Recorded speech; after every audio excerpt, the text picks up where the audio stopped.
الحسن فاض على غصون الباني والكون أطرب بالشدى المزدان للنور نسعى نرتجي من ربنا تلك الأجور بنعمات وجنان في رونق بالحب نرسم نوره نسعى لنكتب قصة الإيمان.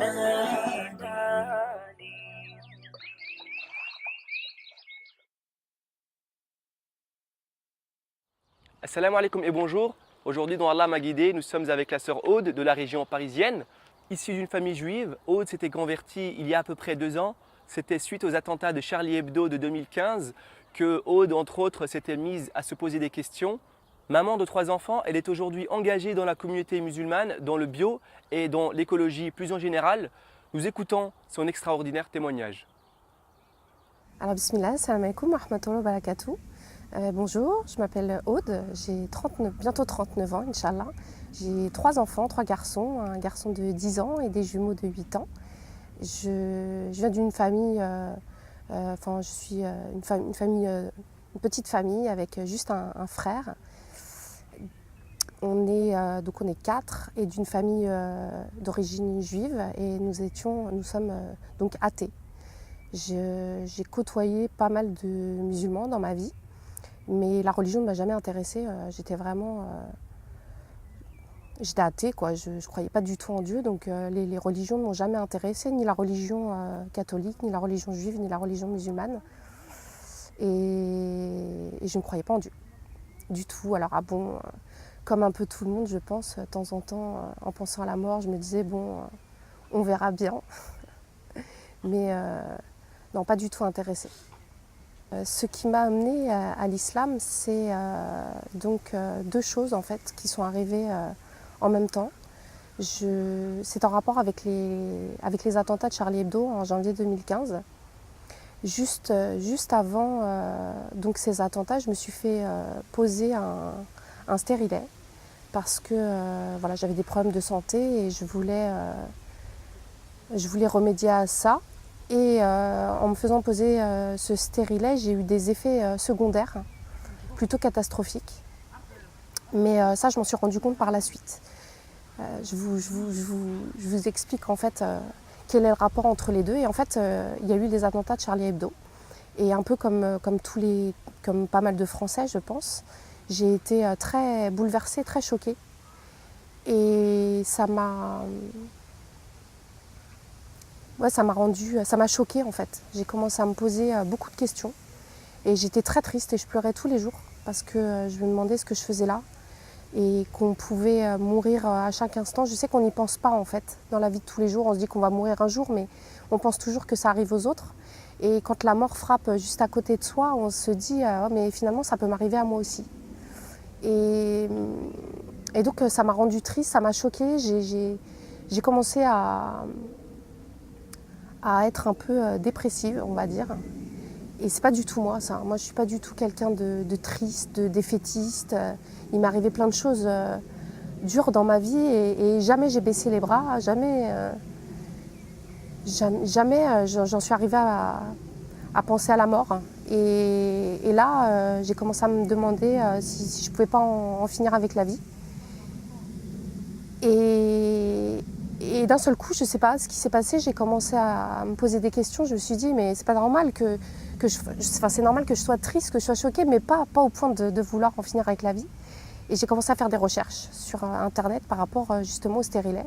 Et je me suis rendu compte qu'il y avait des effets secondaires, comme tous les médicaments d'ailleurs. Mais comme c'est écrit sur les boîtes qu'il y a des effets secondaires, on se dit, c'est normal en fait.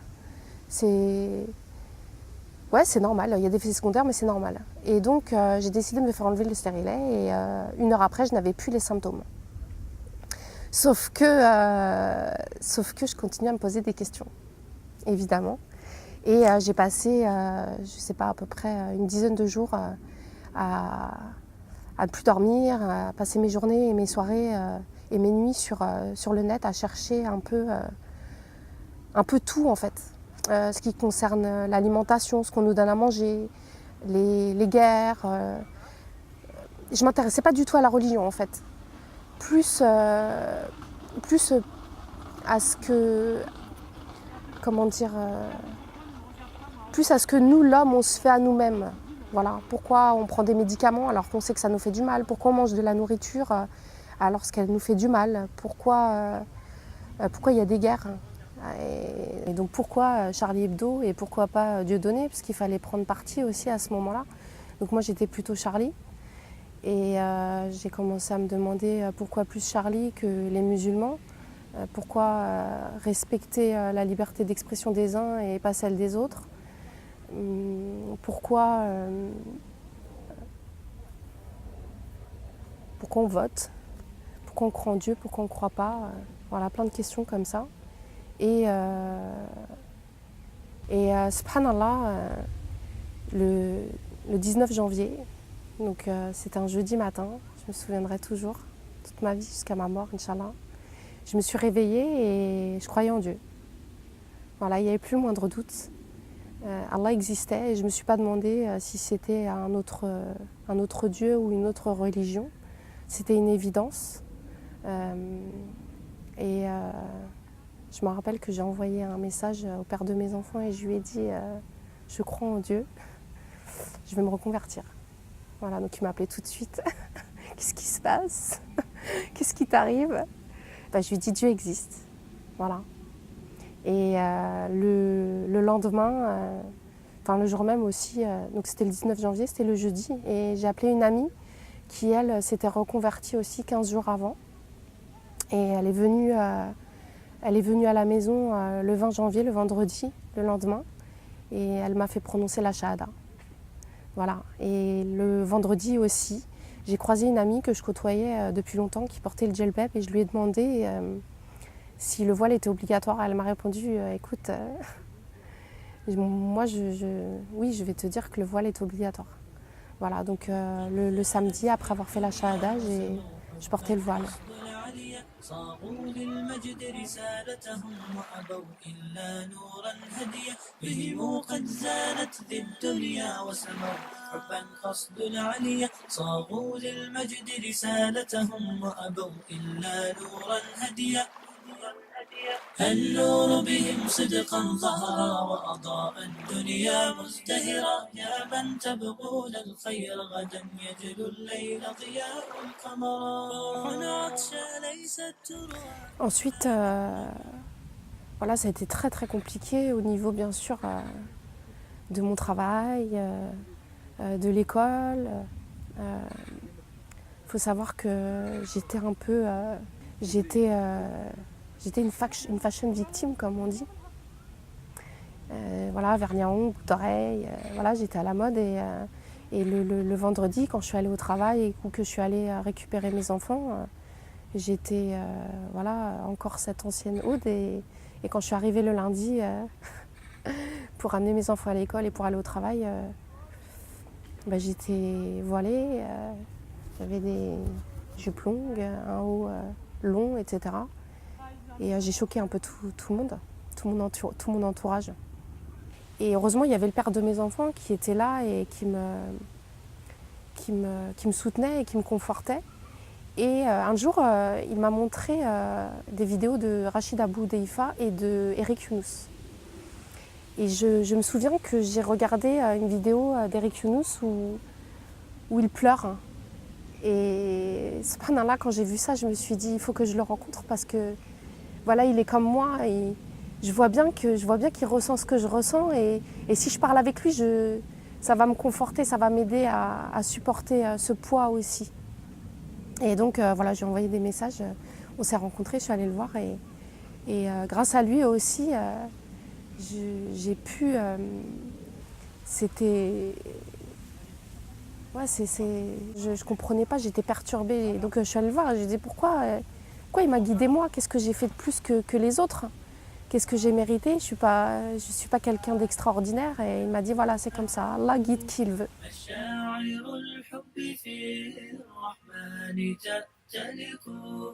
تصغي إلى القلب في شوق له ألق لطف تسوق حكاية الوفاء إلى عزيزة النفس يحكي نورها الأفق. Alors, une fois que je me suis convertie, ça a été un mélange de... Alors, il faut savoir que j'étais euphorique et en même temps, c'était juste magnifique. Je ne sais pas si vous vous rendez compte, je ne croyais en rien. Et ensuite, je croyais en tout, c'est-à-dire que je croyais évidemment en Allah, mais je croyais aux anges, je croyais au shaitan, je croyais... et en même temps, c'était énorme, je pleurais tout le temps. Parce qu'autour de moi, j'avais pas beaucoup de gens qui croyaient en Dieu. Je pense que je suis allée vers lui, que j'ai recherché... je pense que j'ai ouvert mon cœur. J'ai compris que j'ai enlevé la fierté que j'avais en moi, j'ai enlevé toutes les idées préconçues que j'avais dans ma tête, tous les préjugés aussi. Et j'avais pas de préjugés pourtant vis-à-vis de la religion, etc. Mais j'étais plus, je ne crois que ce que je vois. Voilà, et comme je ne le voyais pas, je n'y croyais pas. Et sauf que, en fait, j'ai pris conscience qu'il est là. Il m'entend, il me voit. Toutes les preuves de son existence sont là. Le ciel, subhanallah, les arbres, notre corps. Si on est là, c'est grâce à lui. Et tout ce que je fais aujourd'hui, c'est pour lui. Tout ce que je fais aujourd'hui, c'est le remercier pour ce qu'il nous donne. C'est magnifique. Je pense que voilà, je me suis ouverte et il m'a guidée. Merci d'avoir suivi cet épisode jusqu'au bout. Nous vous donnons rendez-vous pour un prochain épisode d'Allah m'a guidé. À très bientôt, Inch'Allah.